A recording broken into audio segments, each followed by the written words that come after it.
Just 7 weeks. That's how long it's been since a baby boy named Emmanuel vanished. 47 days. Nearly 7 Sundays have come and gone.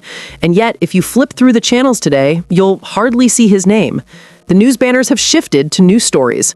The reporters have packed their microphones, and the cameras that once swarmed the courthouse now chase fresher headlines. And that silence? It's not harmless. It's not neutral. Silence is where truth goes to die. Think about that for a moment. A 7-month-old child disappears under suspicious circumstances. His parents are arrested and charged with murder. The public outcry was loud at first. The search teams combed through neighborhoods, deserts, and mountains. Social media was flooded with hashtags, posts, shares, and outrage. For a moment, it felt like the world cared. But outrage has an expiration date. Attention has a short shelf life. And now, almost 7 weeks later, the story is quiet. Too quiet. You can tell a lot about a society by how quickly it forgets. A headline screams, a tragedy trends, and then, like smoke, it vanishes into the next news cycle.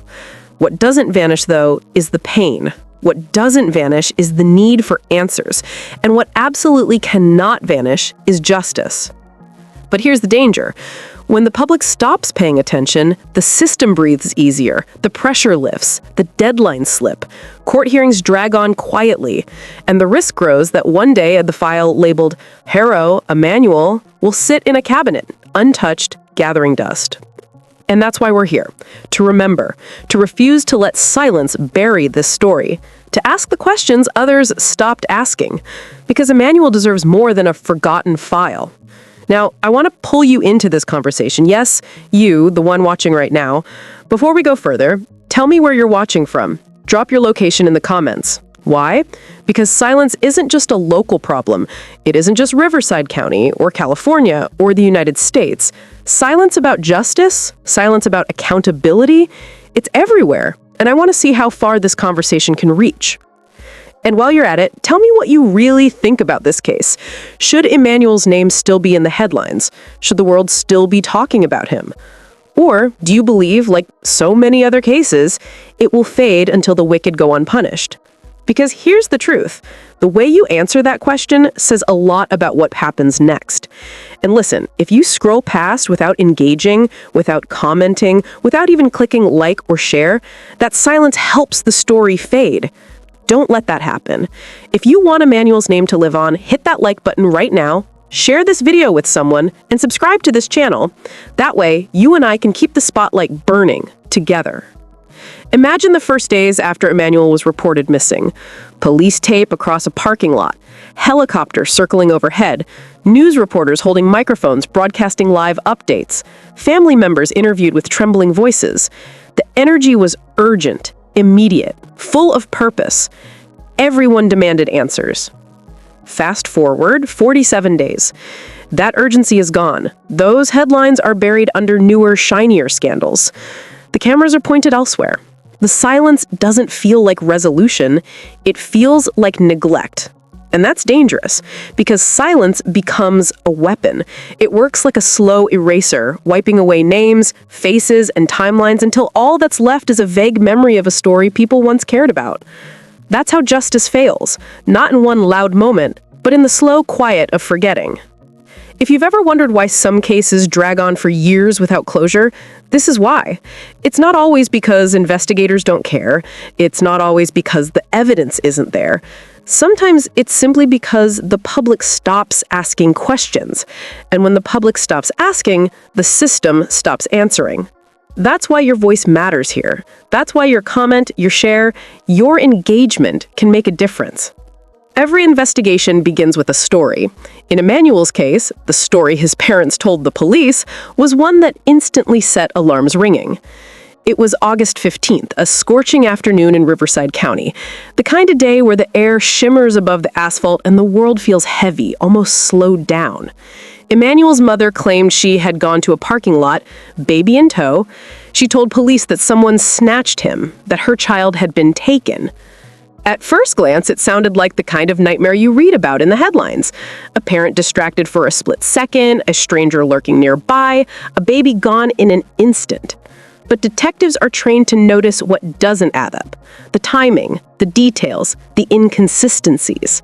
Because here's the truth: when a story is genuine, the details flow. When it isn't, the cracks appear. And cracks began to show in that story almost immediately. The parking lot, the alleged stranger, the timeline. Each piece was examined under the detective's lens, and each piece seemed to bend under pressure. And soon, the story collapsed.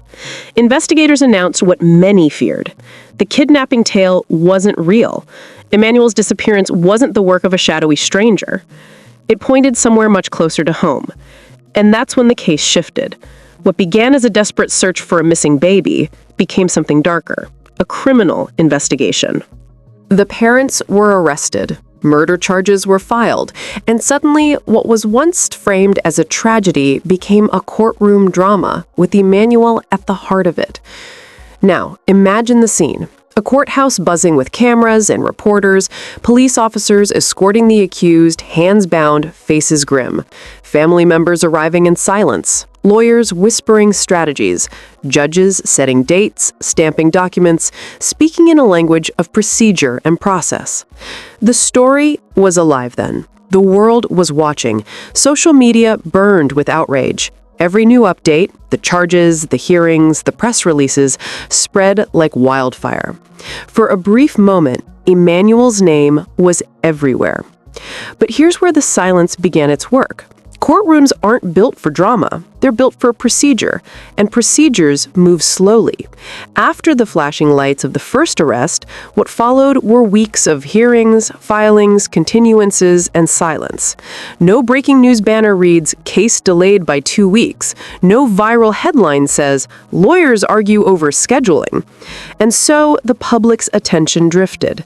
That's the danger of legal timelines. The slow grind of justice doesn't match the fast churn of media. And when that mismatch happens, the system can hide behind its own pace. But if you look closer, you see the cracks of humanity inside the cold courtroom. You see parents charged with the unthinkable. You see defense attorneys arguing that the story isn't so clear-cut. You see prosecutors insisting the evidence is strong enough to stand. And you see a judge balancing it all: the law, the timelines, the weight of public interest. And above it all, you see Emmanuel's name written across every document, every charge, every file. A child who cannot speak for himself, waiting for a system and a society to decide whether his story will be remembered or erased. The atmosphere in that courtroom is thick. Every word recorded, every glance noted. And yet beyond those four walls, the world grows quieter by the day. This is where the detective in me asks the uncomfortable question: does the silence outside those walls affect what happens inside them? Because history tells us it can. When public outrage is loud, systems move faster. When the noise fades, delays stretch longer. Witnesses hesitate. Cases weaken. Justice, already heavy and complicated, becomes fragile. And this is why the setup of Emmanuel's case matters so much. It wasn't just a disappearance. It wasn't just an arrest. It was the shift from tragedy to trial, a shift that determines whether justice will be pursued with urgency or whether it will fade into the background noise of forgotten files. Now, imagine you're sitting in that courtroom. Imagine you're listening to the evidence unfold, hearing the lawyers argue, and watching the accused sit in silence. What would you feel? Frustration? Anger? Determination to see the truth uncovered? Or would you feel the weight of how slowly the wheels of justice turn? Tell me in the comments. If you were a juror in this case, how would you approach it? With suspicion? With compassion? With doubt? With resolve? And don't just scroll past this video, because if you do nothing, the silence wins. And silence is how cases like Emmanuel's are forgotten. Hit like right now, share this story so it stays alive, and subscribe to this channel. That's how we fight silence together. Almost 7 weeks since he vanished, and already the noise has faded. The question is, will the system follow that silence, or will it fight against it? Almost 7 weeks have passed. 47 days of silence. 47 days where the name Emmanuel Haro should echo in headlines, yet instead it drifts, quieter by the hour. And this is where the real suspicion begins. Because silence is never neutral. It works like smoke. It spreads quietly, filling the room, making it harder to see clearly. The longer it lingers, the more it suffocates. In Emmanuel's case, the silence started right after the first storm of coverage. We all remember the chaos of the first days. Reporters camping outside the courthouse, hashtags trending online, interviews with neighbors, statements from officials. The energy was loud, frantic, unstoppable. But then came the hearings, the continuances, the slow, procedural heartbeat of the justice system. No flashing banners, no breaking headlines, just paperwork, just waiting, just silence. And this is the pattern we've seen too many times before. Think back to other cases, stories that once had the world's attention. Missing children, courtroom dramas, national scandals. They begin loud, but within weeks, the voices fade. By the time the truth finally arrives, the world has already moved on. The question is, who benefits from that silence? When people stop asking questions, when the public loses focus, accountability weakens. Prosecutors feel less pressure, defense attorneys gain more room, witnesses, already nervous, feel abandoned, and families searching for justice are left in the dark, wondering if the world has forgotten them.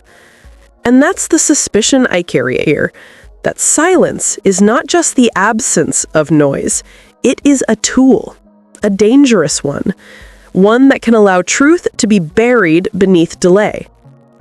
Almost 7 weeks since Emmanuel vanished, the conversation is already fading.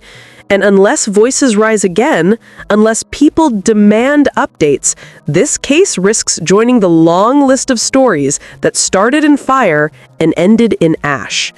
So let me ask you, do you believe silence is part of the plan? Do you think cases like this are allowed to fade until the outrage dies, until the files gather dust? Or do you believe silence is just the natural result of time, of news cycles, of short attention spans? Tell me in the comments, because your perspective matters. Your words may be read by someone who needs to hear them. And while you're here, don't just watch quietly. If this story matters to you, let it show. Like this video, share it with someone who should know Emmanuel's name, and subscribe so this investigation stays alive. Because silence grows strongest when good people say nothing, and by engaging, you are breaking that silence. This isn't just storytelling, this is resistance against forgetting. Remember, Emmanuel cannot speak for himself, but we can speak for him. And I want to know, where are you watching from tonight? Drop your city or country in the comments and tell me what you think should happen next in this case. Should the public demand louder updates? Should the court be pressured to keep proceedings transparent? Or should we trust the process, even if it moves quietly and slowly? Your voice is part of this investigation, because silence only wins when we choose not to break it. Every story has a turning point, a crossroads, where the path forward is decided. For Emmanuel's case, that turning point is now. Almost 7 weeks have passed. The headlines are gone, the conversations have slowed, and what remains is a dangerous fork in the road. Down one path lies silence. The kind of silence that smothers truth, that pushes cases into the shadows, where justice becomes nothing more than paperwork collecting dust in a courtroom drawer. We've seen this happen before. Cases where outrage burns bright for a moment, then vanishes. Time becomes the enemy. The accused blend back into the crowd. The story is swallowed whole. But there is another path. The path where people refuse to forget, where names are repeated, voices stay loud, and the pressure of the public refuses to let silence take control. This is the path that forces systems to stay awake, to move forward, to keep the pursuit of truth alive. And that's where Emmanuel's story stands today, balanced on the edge of those two paths. This turning point is not about a single headline or a single court date. It's about momentum. If the silence continues, the risk grows that this case slips into the background, remembered only by a few. But if people raise their voices again, if communities demand updates, then silence loses its power. History reminds us that public attention is a form of justice in itself. When society keeps watching, the system has no choice but to keep moving. But here's the question you must wrestle with. What happens if the watching stops? Does Emmanuel's story fade like so many others? Or do we choose the harder road, the road of remembering, questioning, and refusing to let his name disappear? This is the turning point, and it's not just about Riverside County. It's about all of us. Every time we let a case slip into silence, we create space for injustice. But every time we refuse to look away, we hold the system accountable. So let me ask you, which path do you believe society will take here? Will this story be remembered, or will it be buried under new headlines? Tell me in the comments. I want to hear your voice, because silence is only broken when people speak. And while you're here, don't forget, your actions matter more than you think. Like this video if you believe Emmanuel's story should stay alive. Share it so others can learn about the turning point we face right now. And subscribe so we can keep following this case together, step by step, until the truth is clear. This is not entertainment. This is accountability. And the turning point is not just Emmanuel's. It belongs to all of us who choose to speak or stay silent. Now, I want to know, where are you watching from? And how cases like this affect your trust in justice? Do you believe silence is winning, or do you believe people will rise up to demand answers? Drop your thoughts below, because your words could be the spark that keeps this story alive. The turning point is here. The choice is ours. When a case like Emmanuel's drifts into silence, it raises a haunting question. Who is really on trial here? On paper, it is the parents, accused, charged, waiting for the system to determine guilt or innocence. But step back, and you see something larger. You see the system itself, standing in the courtroom, tested under the weight of public trust. Because every justice system makes promises. Promises to protect the innocent. Promises to uncover the truth. Promises to bring answers, no matter how long it takes. But promises are only as strong as the actions that follow them. And here, in the case of baby Emmanuel, the system is being watched. Not by flashing cameras anymore, not by daily news cycles, but by ordinary people, citizens who wonder, will justice still be served when the spotlight fades? Think about it. Almost 6 weeks have passed. A child is gone. Parents stand accused. And yet, beyond a few official statements, the silence is deafening. Where are the progress reports? Where is the timeline for trial? Where is the urgency? The silence begins to feel like a verdict in itself, because justice delayed often feels like justice denied. And that is why the system is on trial here, not just for Emmanuel, but for everyone who watches and asks, if this case can fade, what does that mean for the next one? For my community? For my children? Courtrooms are built on procedure, motions, hearings, dates scribbled into calendars, but communities are built on trust. And when the system grows too quiet, that trust begins to crumble. And here is the danger. When people stop trusting the system, they stop believing justice is possible. And when that belief dies, the very foundation of law begins to weaken. That is why Emmanuel's case is about more than one child, more than one family.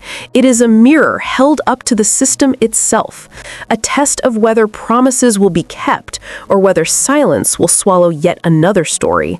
Now, I ask you, what do you think? Do you believe the justice system is strong enough to handle cases like this fairly, even when the headlines fade? Or do you believe silence is proof that the system is broken, more concerned with process than with truth? Tell me in the comments. Your voice matters here because the system is only as strong as the people who hold it accountable. And while you reflect on that, don't forget, staying silent is the easiest way to let injustice win. If you believe Emmanuel deserves more than silence, show it. Like this video to push the message higher. Share it so others see the cracks in the system. Subscribe so we can keep following this case, keeping the pressure alive, and refusing to let silence decide the verdict. Because here is the truth. Emmanuel may be the one who vanished, but it is the system's integrity that stands on trial. And the verdict will not be written in legal documents alone. It will be written in whether we, the people, choose to keep watching. Now, tell me, where are you watching from tonight, and what does justice look like to you? Is it enough for the courts to move at their own pace, or should society demand more urgency when a child's life is at the center? Drop your thoughts below, because the courtroom may be silent, but the comments section can roar louder than silence itself. This is Act 5. The case is not just about Emmanuel anymore. It's about whether we still believe in a system that too often moves quietly, slowly, and dangerously close to forgetting. There is a quiet truth that few will admit out loud. Most cases are not lost in courtrooms. They are lost in memory. When people stop asking questions, when the headlines move on, when the names of the victims fade from conversation, that is the real danger. And that is why Emmanuel's story matters now more than ever. Almost 7 weeks have passed, long enough for news feeds to shift to the next trending headline, long enough for outrage to cool, long enough for silence to creep in. But forgetting is not an accident. It is the most powerful ally of injustice. Because when a case is forgotten, no one pushes for updates, no one questions delays, no one demands accountability. And without that pressure, cases stall, evidence weakens, and truth slips through the cracks. The fight against forgetting is not fought in courtrooms. It is fought in living rooms, in conversations, in social media feeds, and in the hearts of people who refuse to let silence win. Think about it. How many names can you recall from cases years ago? Maybe 1 or 2? But what about the others? The children, the families, the victims who never made it past a week of headlines. Their silence is not natural. It is chosen. And that is why Emmanuel's name must not fade. Every time you say his name, every time you share his story, every time you demand an update, you are fighting against forgetting. You are resisting the slow fade into silence that so many other cases have suffered. This fight is not only about Emmanuel. It is about principle. It is about sending a message that society will not look away, even when the system does not shout. But here's the uncomfortable truth. Forgetting is easy. It asks nothing of you. It lets you scroll past, shake your head, and move on. Remembering is harder. It demands your attention, your voice, your willingness to keep the story alive. And yet, that is the fight worth choosing. So I ask you, will you remember? Or will you let this story slip into the background? Tell me in the comments, what does remembering look like to you? Is it sharing Emmanuel's name with friends? Is it demanding answers from officials? Is it simply refusing to let silence be the final word? Your voice is a weapon in the fight against forgetting. And while you're here, let me remind you, silence grows when people only watch, but it shrinks when people act. Like this video if you believe Emmanuel's story should never be forgotten. Share it so others can see that the fight is still alive. Subscribe so together we can keep the memory burning week after week, update after update, until justice is clear. Because Emmanuel cannot fight for himself, but we can. Now, Tell me, where are you watching from tonight? And what does your community say about cases like this? Do you feel the weight of silence pressing in, or do you feel the determination to break it? Drop your answer below, because the final verdict is not only about Emmanuel's case, it is about whether people like you and me will choose to let silence rule, or whether we will rise to speak for those who cannot speak for themselves. Almost 7 weeks, 47 days, and the final verdict is still unwritten.